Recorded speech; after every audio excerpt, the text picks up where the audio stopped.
Magandang gabi mga kahuwan. Narito na ating ulat panahon ngayong araw sa Pilipinas. Sa kasalukuyan nga ay northeast monsoon pa rin ang nakakaapekto sa Luzon at shear line naman ang nakakaapekto sa silangang bahagi ng Visayas. Itong shear line, inaasahan natin na magdadala ng maulap na papawirin, mga kalat-kalat na pag-ulan at mga pulu-pulong thunderstorm sa Bicol Region, Northern Samar at Eastern Samar. Samantalang easterlies o yung mainit na hangin galing karagatang Pasipiko magdadala ng maulap na papawirin at mga kalat-kalat na pag-ulan, pagkidlat, pagkulog sa Leyte, Southern Leyte, Dinagat Islands, Surigao del Norte at Surigao del Sur.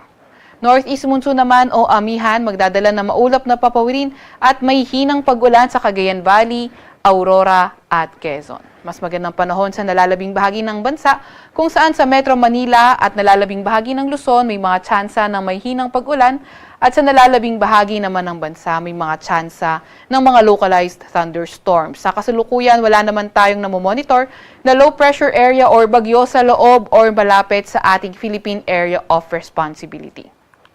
Para naman sa lagay ng ating panahon bukas, asahan natin patuloy pa rin na magiging maulan sa Bicol Region. Samantalang sa Cagayan Valley, Aurora at Quezon, patuloy pa rin na magdadala ng amihan ng may hinang pag-ulan at maulap na papawirin.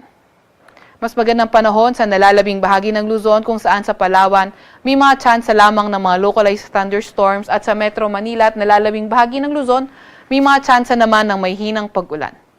Agot ng temperatura bukas sa Metro Manila, 23 to 30 degrees Celsius. 14 to 23 degrees Celsius sa may Baguio, 21 to 28 degrees Celsius sa Tagaytay at 21 to 29 degrees Celsius sa Tugigaraw. Agwat naman ng temperatura sa Puerto Princesa ay 25 to 32 degrees Celsius at 26 to 32 degrees Celsius sa Kalayaan Islands. Para naman sa lagay ng panahon bukas sa Visayas at Mindanao, asahan pa nga rin natin magiging maulan sa Eastern Visayas, pati na rin sa Dinagat Island, Surigao del Norte at Surigao del Sur. Posibleng shear line o hindi kaya easterlies yung magdadala ng mga paulan sa lugar na yan.